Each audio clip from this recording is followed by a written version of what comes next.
nadakala sa paanyayang ganito. Sa bahay ni Yahweh ay pumasok tayo. Halina't pumasok sa bahay ni Yahweh.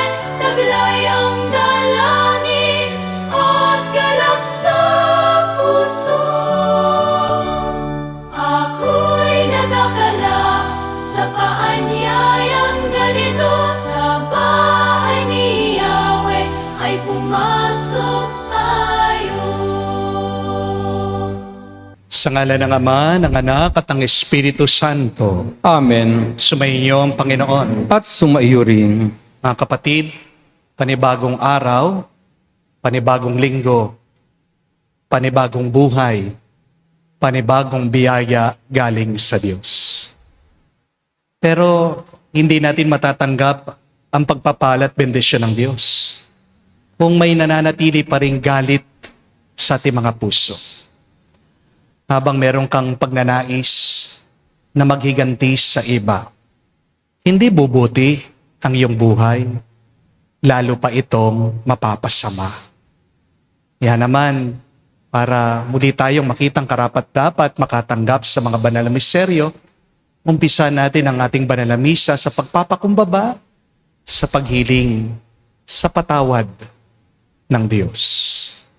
Inaamin ko Sa makapangyarihang Diyos at sa inyo mga kapatid, na lubha akong nagkasala sa isip, sa salita, sa gawa at sa aking pagkukulang. Kaya isinasamo ko sa mahal na Birheng Maria, sa lahat ng mga anghel at mga banal, at sa inyo mga kapatid, na ako'y panalangin sa Panginoong ating Diyos. kawan tayo na makapangyarihang Diyos, patawarin tayo sa ating mga kasalanan at patnubayan tayo sa buhay na walang hanggan. Amen. Panginoon, kaawaan mo kami. Panginoon, kaawaan mo kami. Kristo, kaawaan mo kami. Kristo, kaawaan mo kami. Panginoon, kaawaan mo kami. Panginoon, kaawaan mo kami. Manalangin tayo. Ama namin makapangyarihan, lakas ng mga walang inaasahan kundi ikaw.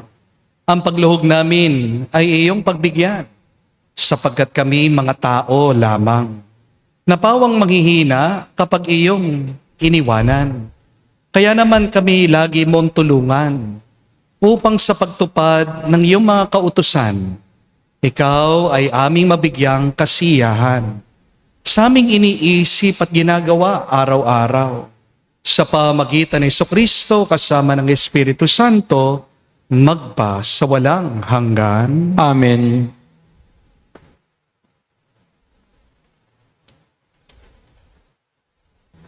Pagbasa mula sa unang aklat ng mga hari.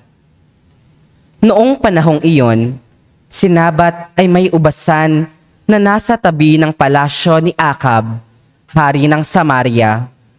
Nagustuhan ni Akab ang ubasan, kaya't sinabi niya kay Nabat, "Ibigay mo na sa akin ang iyong ubasan at gagawin kong taniman ng gulay pagkat malapit sa aking palasyo.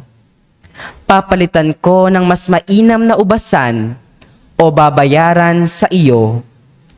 Ngunit ganito ang naging sagot ni Nabat, "Patawarin ako ng Panginoon, ngunit hindi ko po maibibigay sa inyo ang pamana sa akin ng aking mga ninuno."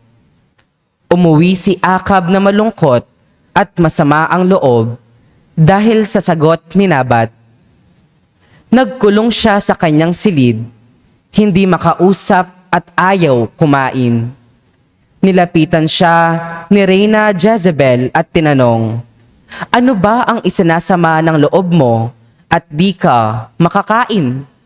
Sumagot ang hari, "Kinausap ko si Nabat na taga Jezreel at inalok ko siyang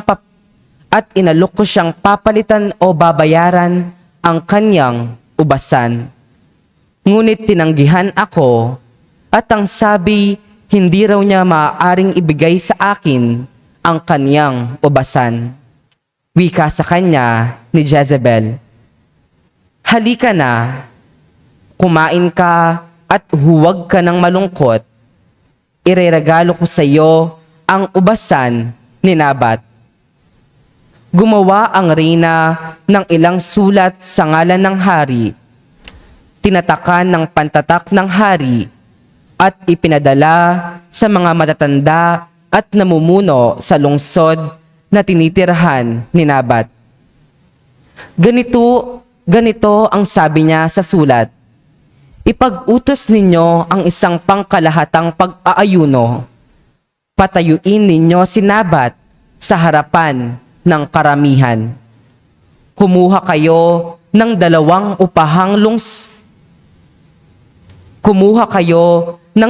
upahang saksi na maghaharap ng ganitong sumbong laban sa kanya. Tinungayaw niya ang Diyos at ang hari. Pagkatapos, dalhin niyo siya sa labas ng lungsod at batuhin hanggang mamatay. Tinupad ng matatanda at ng mga pinuno ng lungsod ang utos ni Jezebel. Ipinag-utos nila ang isang pangkalahatang pag-aayuno at iniharap sa madla si Nabat. Lumabas ang dalawang saksi na inupahan at siya'y pinaratangan ng ganito. Tinungayaw ni Nabat ang Diyos at ang hari. Kaya't si Nabat ay inilabas ng lungsod at binato hanggang mamatay. Nagpasabi agad sila kay Jezebel, patay na po si Nabat na taga Jezreel. Pagkatanggap ng gayong balita, nagpunta si Jezebel kay Akab at sinabi rito, Hayan, kunin mo na ang ubasang hindi mo mabili kay Nabat. Hindi na siya makakatutol. Patay na siya. Nang malaman ni Akab na patay na si Nabat, pumunta siya sa ubasan upang angkinin iyon. Ang salita ng Diyos. Salamat sa Diyos. Panginoon, ako'y dinggin, pagbigyan sa aking daing. Panginoon, ako'y dinggin, pagbigyan sa aking daing. Ako'y dinggin, poon, aking Panginoon. Sana'y pakinggan mo ang aking panaghoy. Diyos ko at Hari, lingapin mo ngayon itong tumatawag at napatutulong. Panginoon, ako'y dinggin, pagbigyan sa aking daing. Ang gawang masamay, di mo kalulugdan. Ang gawaing hidway, di mo papayagan. Ang mga palalot, masasamang asal, iyong itatakwil at kasusuklaman. Panginoon, ako'y dinggin, pagbigyan sa aking daing. Parurusahan mo, yaong sinungaling, pati mararahas at mga taksil. Panginoon, ako'y dinggin, pagbigyan sa aking daing.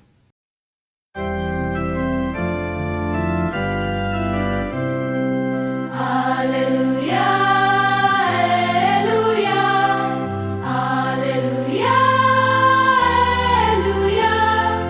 Alleluia, Alleluia, Alleluia, Alleluia, Alleluia, Alleluia, Alleluia, Alleluia, Ang salita mo'y liwanag, tanglaw sa aking paglakad, sa paghakbang sa iyong landas. Aleluya, aleluya. Sumainyo ang Panginoon. At sumaiyo rin. Ang mabuting balita ng Panginoon ayon kay San Mateo. Papuri sa iyo, Panginoon. Nung panong yun, sinabi ni Jesus sa kanyang malagad, narinig ninyo na sinabi, mata sa mata at ngipin sa ngipin. Ngunit ngayon, sinasabi ko sa inyo, huwag ninyong labanan ang masamang tao. Kung may sumampal sa iyo sa kanang pisngi, iharap mo pa sa kanya ang kabila. Kung ipagsakdal ka ni numan upang makuha ang iyong baro, ibigay mo sa kanya pati ang iyong balabal. Kung sapilitang ipapasan sa iyo ng manlulupig ang kanyang dala ng 1 kilometro, pasanin mo ito ng 2 kilometro. Magbigay ka sa nanghihingi sa iyo, at huwag mong paghindian ang nanghihiram sa iyo. Mga kapatid, ang mabuting balita ng ating Panginoon. Pinupuri ka namin, Panginoong Hesukristo. Magandang araw po muli sa inyong lahat. Aminin natin na lahat po tayo iniisip nating minsan maghiganti sa mga taong nakasakit sa atin. Hindi naman po siguro tayo mamamatay tao. Pero meron tayong mga maliliit na plano kung paano tayo maghiganti sa mga nakasakit sa atin. Halimbawa po, yung kapitbahay mo, nagpapatugtog ng videoke hanggang alas 12 ng gabi. Hindi ka makatulog dahil ang ingay-ingay niya. Kaya naman kinabukasan, alas 6 pa lang, ikaw naman yung nagpatugtog ng malakas para makabawi ka. Di po ba? Meron kang ex, iniwan ka. Pero pagkatapos ng breakup, araw-araw, nagpo-post ka ng masayang picture sa social media. Pinapakita mo, hindi ka affected. Pero ang totoo, umiiyak ka pa rin gabi-gabi. May kaibigan ka, hindi ka inimbitahan sa kasal niya. Kaya naman nung ikaw ang may birthday, hindi mo rin siya in-invite. Meron po akong nakita sa social media, isang video. Isang lalaki, nagtatrabaho po sa office. Naiinis po siya kasi yung kanyang pagkain nilalagay dun sa ref ng office. Palagi merong ibang tao na kumakain. Alam niyo po ang ginawa niya para makapaghiganti siya. Bumili po siya ng hamburger. At pagkatapos, pinagdidilaan po niya yung hamburger. At nilagay po niya dun sa ref. Nung pong kakain na siya, pagkabukas niya ng ref, nawala yung hamburger. Sabi niya, ayan, nakapaghiganti na ako sa iyo. Tingnan mo ang laway ko. Lahat po tayo iniisip maghiganti o maaari ang iba nakapaghiganti na. Bakit? Yun ang tanong. Bakit meron tayong pagnanais na maghiganti? Kasi iniisip natin, ito ay ang hustisya. Hindi po ba? Kaya ang dami pong pumapalakpak doon sa tatay. Bumaril, pumatay doon sa isang lalaki. Ginawa daw po niya ito kasi ginahasa yung kanyang anak nitong lalaki. Nababagalan daw po siya doon sa proseso, doon sa hustisya ng ating bansa. Pero kung hustisya nga ang paghiganti, bakit binabawal po ito ng ating Panginoong Hesukristo? Di po ba? Kasi ang katotohanan, gustong ituro ng Diyos sa atin, ang paghihiganti ay hindi hustisya. Revenge is not justice.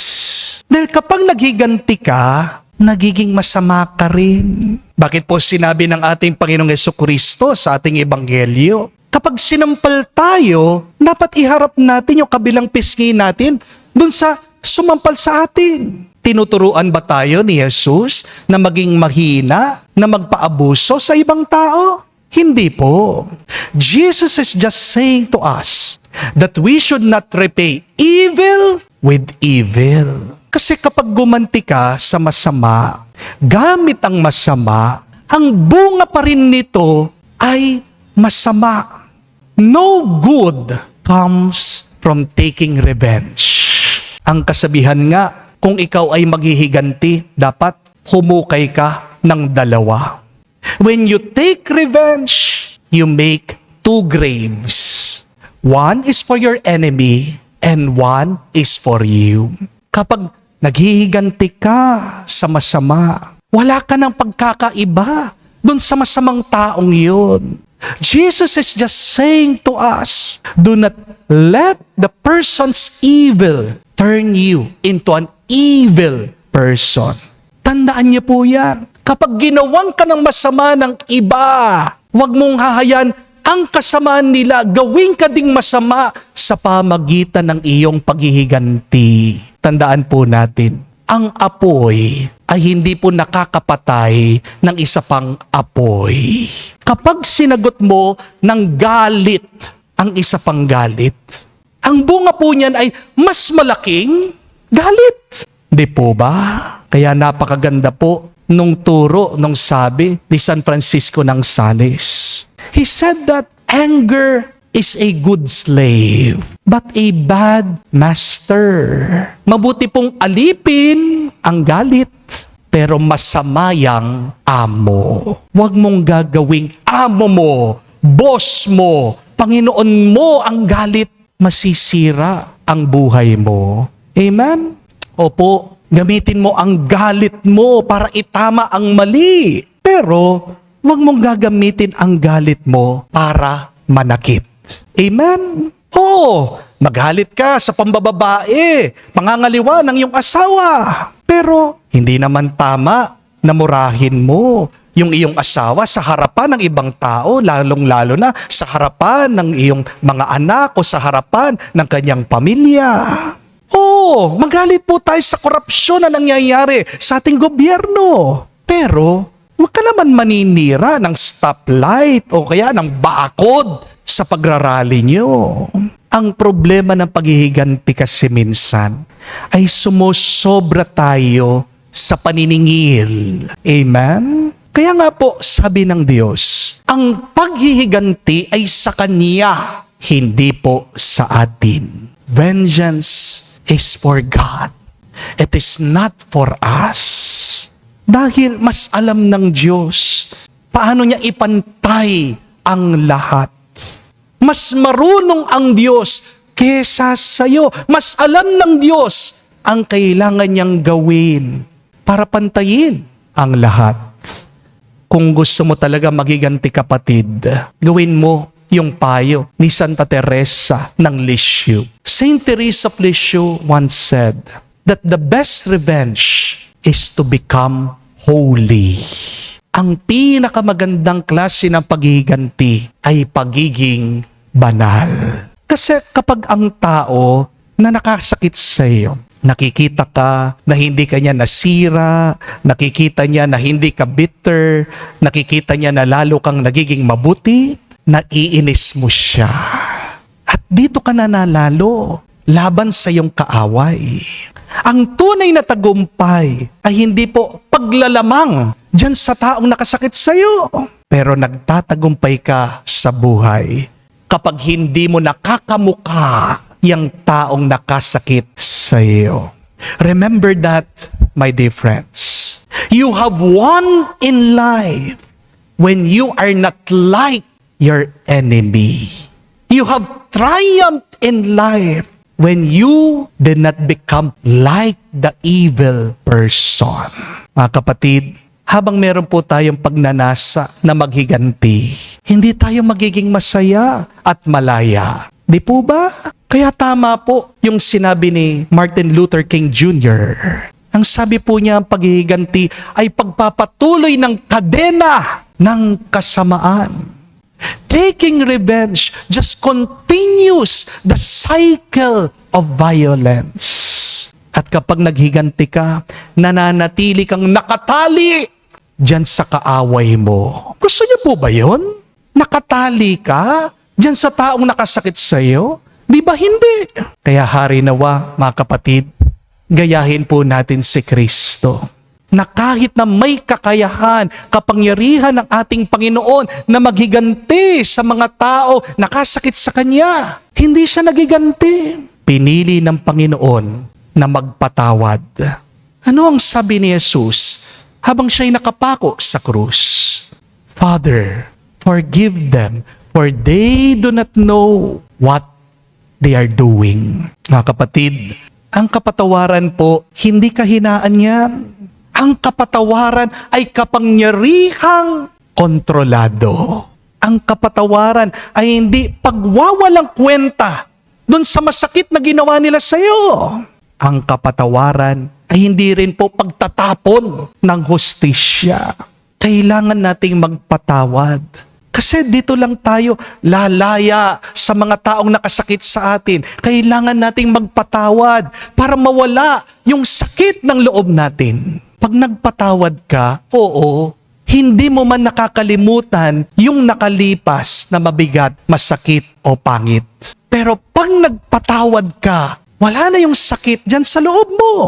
Kapatid, hindi magiging buo at maganda ang buhay mo hanggat hindi ka nagpapatawad at hanggang meron kang pagnanais na maghiganti. Maiksi lang po ang buhay. Huwag mong sayangin ang lakas mo, ang oras mo, ang panahon mo sa paghihiganti. Taking revenge, having the desire to take revenge, drains your life. Sayang ang lakas mo. Sayang ang ganda mo. Sayang ang ganda ng buhay. Huwag mong itatapon yan sa paghihiganti. Amen? Manalangin po tayo. Hari nawa, tulungan tayo ng Diyos na magpatawad kamukha ni Kristo para hindi na natin isipin na ising maghiganti. Dahil kapag wala ka ng pagnanais na maghiganti, diyan magiging malinaw at maganda ang kinabukasan ng iyong buhay. Amen. Tumayo po tayo. Napakabuti sa atin ng mapagmahal na Ama. Manalangin tayo sa kanyang mahabaging pag-ibig na nagbubunsod sa ating mabuting pakikitungo sa ating kapwa. Ating sabihin, Panginoon, dinggin mo kami. Panginoon, dinggin mo kami. Bilang bayan ng Diyos, naway may sa buhay natin ang batas ng pag-ibig ni Kristo. Manalangin tayo sa Panginoon. Panginoon, dinggin mo kami. Ang ating mga kaaway, maging yaong mga nakasakit at nakagawa sa atin ng masama sa anumang paraan, naway mapatawad natin. Manalangin tayo sa Panginoon. Panginoon, dinggin mo kami. Atin nawang maiwasan ang pagkakahiwa-hiwalay at pagkamakasarili para maiwaksi ang kasamaan sa pamamagitan ng paggawa ng kabutihan. Manalangin tayo sa Panginoon. Panginoon, dinggin mo kami. Sa katahimikan po ng ating puso, manggitin natin, sabihin natin sa Diyos ang ating mga personal na pangangailangan. Panginoon ng sambayanan, habang aming tinataas sa mga panalangin ito, tulungan mo kaming magkakasamang lumago at mapaglabanan ang pagkakaaway-away at hindi pagkakasundo. Hinihiling namin ito sa pamagitan ni Kristo, aming Panginoon. Amen.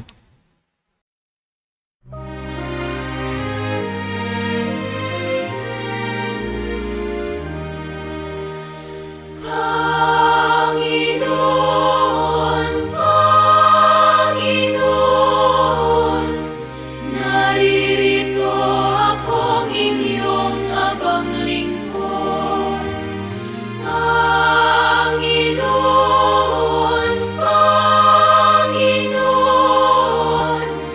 yamang ako'y niligtas, kinaling at pinubos. Ako ngayon'y maghandog ng haing pasasalamat. Ang handog kong panalangin, sa iyo ko ilalagak. Ako ngayon'y maghandog ng haing pasasalamat.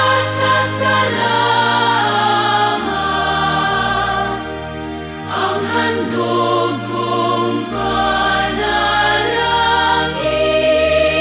sa iyo ko ilalagak. Manalangin kayo mga kapatid, para ang ating mga paghahain ay kalugdan ng Diyos, amang makapangyarihan. Tanggapin nawa ng Panginoon itong paghahain sa iyong mga kamay sa kapurihan niya at karangalan sa ating kapakinabangan at sa buong sambayanan niyang banal. Ama naming lumikha, kami ginawa mong angking katauhan na dapat pakanin at pangalagaan. At iyong dinudulutan ng banal na pakikinabang. Pagkaloob mong kami huwag magkulang sa mga iniukol mo sa aming kapakanan. Sa pamagitan ni Jesucristo kasama ng Espiritu Santo, magpa sa walang hanggan. Amen. Sumainyo ang Panginoon. At sumaiyo rin. Itaas sa Diyos sa inyong mga puso at diwa. Itinaas na namin sa Panginoon. Pasalamatan natin ang Panginoong ating Diyos. Marapat na siya ay pasalamatan. Ama naming makapangyarihan, tunay nga marapat na ikaw ay aming pasalamatan. Sa pamagitan ni Jesucristo na aming Panginoon, lubhang nabagbag ang kanyang kalooban sa pagkakamali ng tao sa sansinukob. Kaya't minabuti niyang siya'y ipanganak. Nang Birhen bukod mong pinagpala sa babaeng lahat. Sa labi ng imbing kamatayan, kami ay inagaw ng namatay mong anak. Sa pagkabuhay niya kami kanyang binuhay upang kaugnayan namin sa iyong huwag magwakas. Kaya kaisa na mga anghel nagsisiawit ng papuri sa iyo. Nang walang humpay sa kalangitan, kami nagbubunyi sa iyong kadakilaan.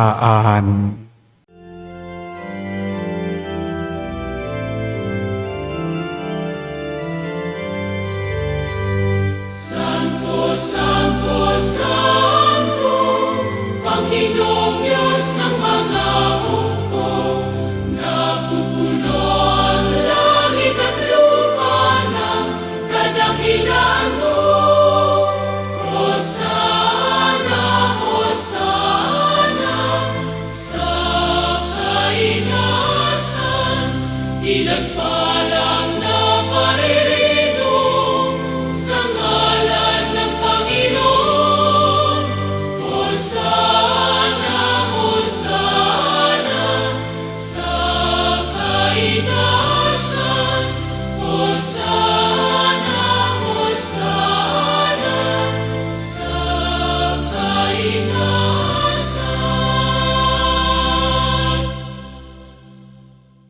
Ama naming banal, ikaw ang bukalan tanang kabanalan. Kaya't sa pamagitan ng iyong Espiritu, gawin mong banal ang mga kaloob na ito upang para sa amin maging katawan at dugo ng aming Panginoong Jesucristo.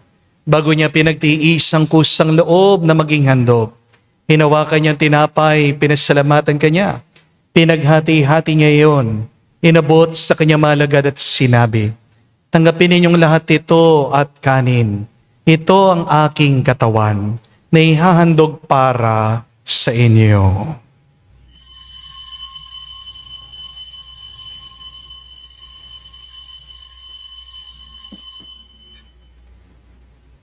Gayon din naman na matapos ang hapunan, hinawakan niyang kalis. Muli kanyang pinasalamatan. Nabot niya ang kalis sa kanyang malagad at sinabi, tanggapin ninyong lahat ito at inumin. Ito ang kalis ng aking dugo, ng bago at walang hanggan tipan. Ang aking dugo na ibubuhos para sa inyo at para sa lahat sa ipagpapatawad ng mga kasalanan. Gawin ninyo ito sa pag-alaala sa akin.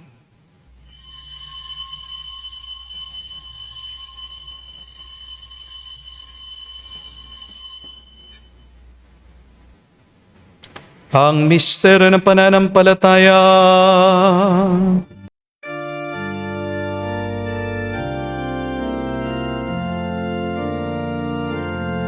Si Kristo ay namatay, si Kristo ay nabuhay, si Kristo ay babalik sa wakas,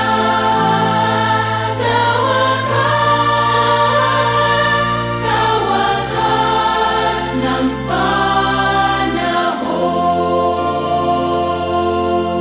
Ama, ginagawa namin ngayon ang pag-alaala sa sa pagkamatay muling pagkabuhay ng iyong anak. Kaya tiniyalay namin sa iyong tinapay nagbibigay buhay at ang kalis na nagkakaloob ng kaligtasan. Kami nagpapasalamat dahil kami yung minarapat na tumayo sa harap mo para maglingkod sa iyo. Sinasamo namin kami magsalo-salo sa katawan at dugo ni Kristo ay mabuklod sa pagkakaisa sa pamagitan ng Espiritu Santo. Amalingapin mong iyong simbahan laganap sa buong daigdig. Puspusin mo kami sa pag-ibig. Kaisa ni Leon ang aming Santo Papa, si Florentino aming Arsobispo at ng Tanang Kaparian. Alalahanin mo rin ang aming mga kapatid na nahimlay may pag-asang sila'y muling mabubuhay. Gayon din naman lahat ng mga pumanaw. Kawan mo't sila't patuloyin sa iyong kaliwanagan. Kawan mo't pagindapatin kaming lahat. Makasalo sa iyong buhay na walang wakas. Kaisa na Mahal na Birhen Maria, Ina ng Diyos. Kaisa ni San Jose ang kanyang maluwalhating esposo. Kaisa ng mga apostol, lahat ng mga banal, na namuhay dito sa daigdig na kalugod-lugod sa iyo. May pagdiwang nawa namin ang pagpupuri sa kararangal mo sa pamagitan ng iyong anak, aming Panginoong Hesu Kristo.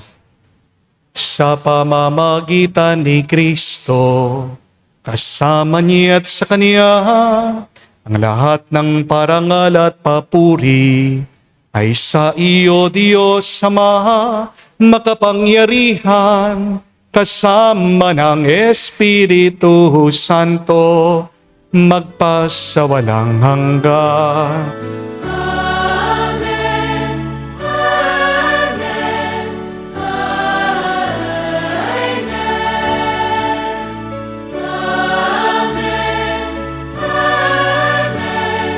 Amen. Sa nakagaling na utos sa turo ni Jesus sa Panginoon natin na Diyos, ipahayag natin ng lakas, loob.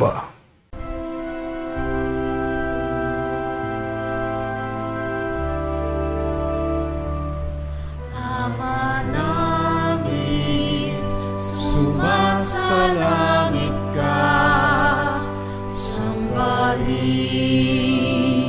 ang ngalan mo, mapasa amin ang kaharian mo, sundin ang loob mo dito sa lupa para nang sa langit. Bigyan mo kami ngayon ng aming kakanin sa araw-araw. At patawarin mo kami sa aming mga sala para nang magpapatawad namin sa nagkakasala sa amin. At huwag mo kaming ipahintulot sa tukso, at iadya mo kami sa lahat ng masama.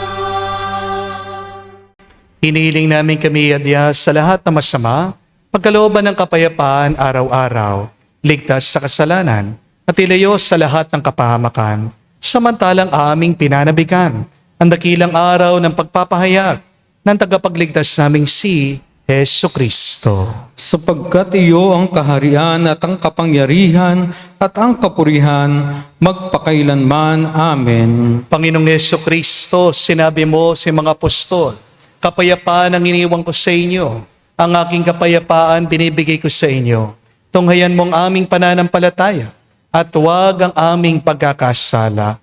Pagkalooban mo kami ng kapayapaan at pagkakaisa ayon sa iyong kalooban. Kasama ng Espiritu Santo, magpa sa walang hanggan. Amen. Kapayapaan ng Panginoon ay laging sumainyo. at sumairin. Magbigayan po tayo ng kapayapaan sa bawat isa. Peace with you po, kapayapaan po sa inyong lahat.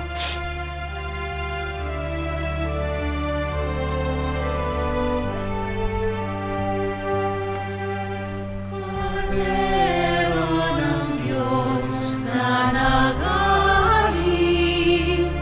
ng mga kasalanan ng sanlibutan, maawa ka sa amin. Maawa ka sa amin. Kordero ng Diyos na nag-aalis ng mga kasalanan ng sanlibutan, maawa ka sa amin.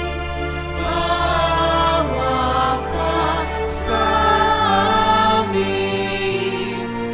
Kordero ng Diyos na nag-aalis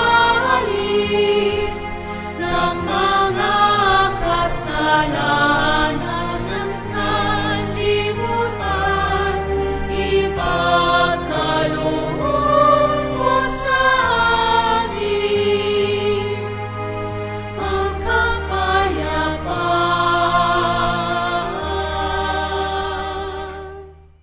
Mga kapatid, naririto ang ating Panginoong Jesucristo, ang Kordero ng Diyos. Siya nag-aalis sa mga kasalanan ng sanlibutan. Mapalad tayong lumalapit sa piging ng Kordero. Panginoon, hindi ako karapat-dapat na magpatuloy sa iyo, ngunit sa isang salita mo lamang ay gagaling na ako.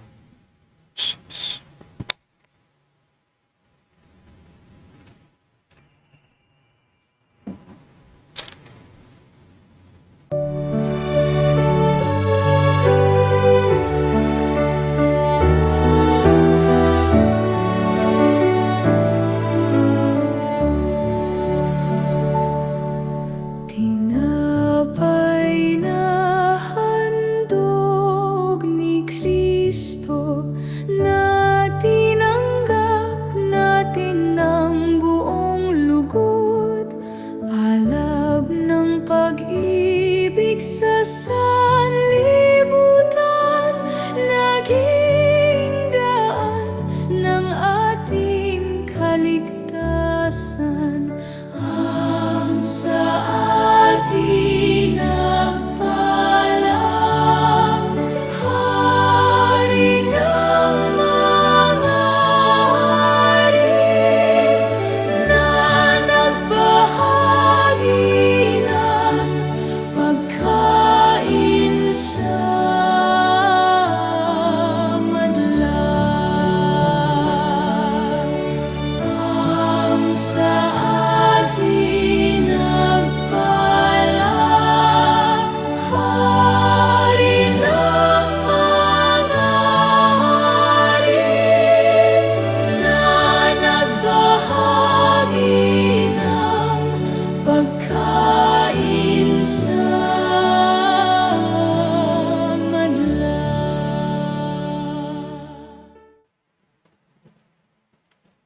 Manalangin tayo. Ama namin mapagmahal, ang pinagsaluhan naming banal na pakikinabang na nagpapahiwatig ng iyong pakikiisa sa tanang naritong nakikipagdiwang ay magdulot nawa na pakikisa sa iyong sambayanan. Sa pamagitan ni Jesucristo kasama ng Espiritu Santo, magpa sa walang hanggan. Amen.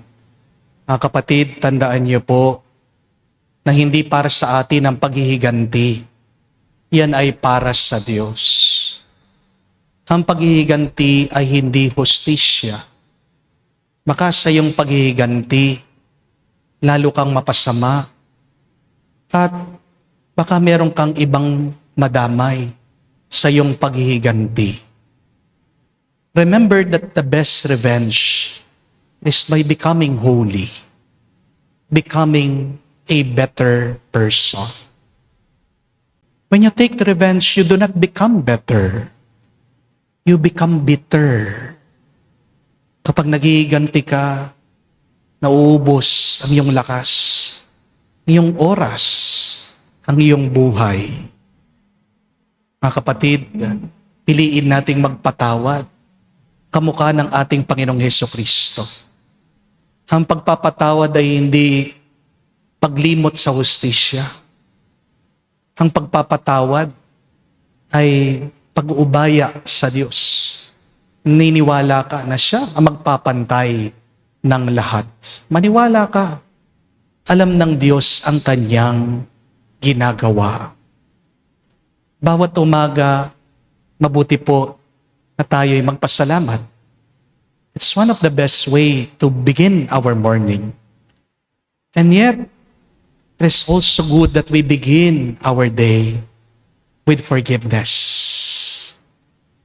As you thank the Lord for all of the graces that you receive, every morning, you say, Lord, I forgive this person who have hurt me. Para hindi mo na dinadala yan maghapon, para hindi na nakakabigat yan, para hindi na nakakapangit sa iyo yan. Hayaan mong Diyos. May ginagawa ang Diyos. Mas mainam sa iyo, gawin mong kagustuhan ng Diyos, ang magmahal, ang maging tapat. Dahil dyan gaganda ang iyong buhay, dahil dyan mapupuno ng pagpapala at himala ang iyong buhay. So ask yourself, sino pa itong tao na hindi ko mapatawa? Kanino ko gustong magiganti? Kapatid, taas na natin sa Diyos.